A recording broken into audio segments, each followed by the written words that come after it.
Olá. O Evangelho de Lucas, capítulo 4, a partir do versículo 35, diz assim: Ao anoitecer, Jesus disse aos seus discípulos: Vamos atravessar para o outro lado do mar.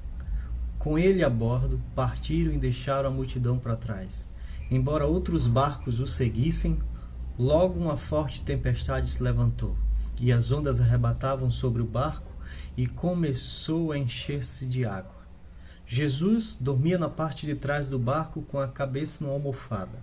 Os discípulos o acordaram, clamando: Mestre, mestre, vamos morrer, o senhor não se importa com isso? Jesus despertou, repreendeu o vento e disse ao mar: Silêncio, aquiete-se. De repente o vento parou e houve grande calmaria. Então Jesus lhe perguntou: Por que estão com medo? Ainda não têm fé? Apavorados, os discípulos diziam uns aos outros: Quem é este homem que até o vento e o mar lhe obedecem? Eu quero conversar com você hoje, me reportando a leitura desse livro que fiz quando era novo convertido. Um questionamento realmente que naquela época eu carregava, que era o porquê que Deus fica em silêncio quando mais precisamos dele. É um ótimo livro, não sei se ainda existe para vender, mas foi um livro bastante edificante para a minha vida. Aonde quero chegar com isso? Ontem eu estava lendo esse livro e cheguei à seguinte meditação, né? Que Deus tem uma palavra de esperança para cada um de nós. E respondendo a essa pergunta, por que Deus fica em silêncio quando mais precisamos dele? Deus ele me trouxe à memória algo que aconteceu comigo há alguns anos. Há um tempo atrás, o meu sobrinho, filho da minha irmã, ele foi acometido por uma doença, precisou passar na UTI e ali ele ficou em estado gravíssimo. Então naquele momento eu me coloquei a orar intensamente. E aí eu lembro que naqueles momentos de oração foram também momentos de profunda agonia e profunda dor. Mas o que me mais angustiava naqueles momentos ali de oração, de intercessão, não era outra coisa senão o silêncio de Deus naquele momento. Eu orava, eu clamava, eu chorava, mas eu não conseguia sentir a presença de Deus. É como se Deus estivesse distante, longe. Era como se as minhas orações naquele momento ele não passasse do teto. É bem provável que nesse momento você esteja passando por uma situação parecida, ou você já passou por algo parecido. Talvez a história que contei a você sobre meu sobrinho na UTI seja a sua história nesse momento. Seja a sua história nessa situação em que nós nos encontramos. Nós temos ouvido, nós temos visto, temos testemunhado amigos, parentes, vizinhos, pessoas próximas a nós, sendo acometidas por esse vírus, sendo hospitalizadas. Algumas saem, se recuperam, como foi o meu caso quando contraí. Mas eu também tenho visto pessoas, amigos, pastores, irmãos, colegas, pessoas que trabalharam comigo, sendo acometidas, indo para a UTI, e lá não conseguem se recuperar.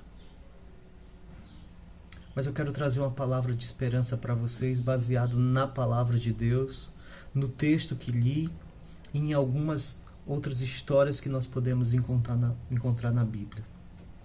O texto diz que Jesus chamou os discípulos para atravessar o mar. Vamos atravessar o mar.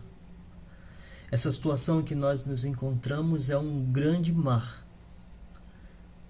O texto diz ainda que quando eles estavam a bordo, uma tempestade se levantou. Essa situação em que nós estamos passando é um grande mar turbulento. onde a tempestade tem invadido as nossas casas, tem invadido as nossas famílias, tem invadido a nossa nação, tem atacado o mundo de uma forma muito violenta. Mas você é discípulo de Jesus, discípula de Jesus, você amigo, amiga que nos ouve, quero trazer uma palavra de esperança para você, dizendo que esse não é o fim, como muitos têm profetizado, que ainda há esperança, e a nossa esperança encontra-se em Jesus Cristo. Naquele dia, Jesus chamou os discípulos para atravessar o mar. A companhia de Jesus é quem vai permitir que nós atravessemos esse mar turbulento. Lembro-me também de Jó, que foi acometido por uma sequência de calamidades. Filhos, bens, saúde, uma mulher que mandou amaldiçoar a Deus, amigos que vieram para julgá-lo. Né? Nos primeiros capítulos do livro de Jó, nós conseguimos ver e ouvir a Deus. Mas no restante do livro, nós só ouvimos a voz de Jó, o lamento de Jó, as palavras de julgamento dos amigos de Jó, colocando a culpa de tudo aquilo em Jó. É quando vem aquela pergunta: por que Deus está em silêncio quando eu mais preciso dele? No livro do profeta Abacuque, nós vemos o início do livro com uma pergunta de lamento do profeta por causa da situação em que a nação se encontra. Essa pode ser a mesma pergunta de lamento, o mesmo questionamento que nós fazemos na situação em que o Brasil se encontra, o Rio Grande do Norte se encontra, o mundo se encontra. Quando você ora, olha para os céus e diz: até quando, Senhor? Até quando eu vou clamar por socorro? Naquela situação em que Abacuque se encontrava, Deus parecia estar aquém e além de tudo. Mas se nós formos examinar a Bíblia, a palavra de Deus, nós vamos descobrir que em todos os momentos que Deus ficou em silêncio, foram momentos didáticos. Em todos os momentos que Deus ficou em silêncio, foram momentos do sobrenatural de Deus. Porque por mais que pareça que Deus está longe de mim, longe de você, Ele está aí com você, Ele está aí pertinho de você. Por mais que você não consiga sentir nesse momento, mas Ele está aí contigo. Nós não entendemos agora os mistérios que nos cercam, mas um dia nós entenderemos. Um dia nós vamos entender essas questões difíceis, essas perguntas que pairam sobre a nossa mente, o nosso coração, principalmente Deus, por que você fica em silêncio quando eu mais preciso de você? E a palavra que me vem ao coração, a resposta que Deus traz ao meu coração é: esse silêncio não é para afastar você de mim, mas esse silêncio é para que você se aproxime mais de mim. Esse silêncio é para que eu e você venhamos a nos aproximar mais de Deus, estarmos mais em contato com Ele.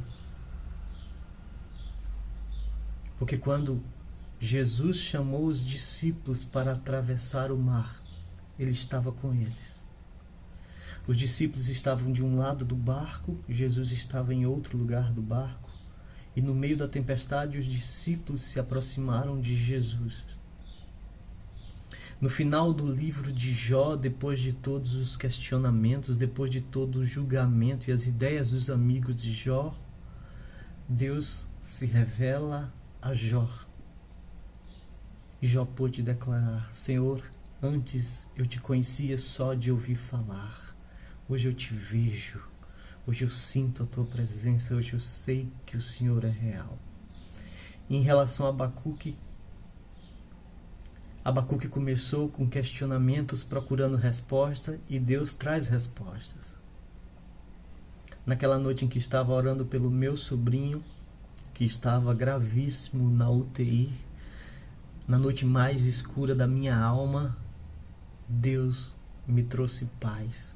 Deus me trouxe resposta. Não a resposta que eu queria, mas diante do silêncio de Deus, Deus colocou no meu coração uma resposta em que eu pude sentir a sua paz, pude sentir o seu cuidado sobre a minha vida, a vida da minha família. E ele me disse que o silêncio dele não é o fim. O silêncio dele é o começo de uma nova fase. Quero convidar você hoje a crer no controle e na vontade de Deus, que é boa, perfeita e agradável. Mesmo que você não entenda, mesmo que eu não entenda, o silêncio de Deus não é o fim. O silêncio de Deus é o começo. É o começo de uma nova relação com Deus. É o começo de uma nova intimidade com Deus. É o começo de entendermos a vontade dele para nós, para nossos amigos, nossos parentes, para a nossa nação e para o mundo, mesmo que não venhamos a entender agora. Que Deus abençoe grandemente. E em relação à pergunta por que Deus fica em silêncio quando mais precisamos dele, é porque no silêncio nós conseguimos ouvir o sobrenatural de Deus dentro dos nossos corações. Que Deus abençoe, e a minha oração é que Deus cure, restaure, traga paz para a sua vida, para o seu coração. No nome de Jesus.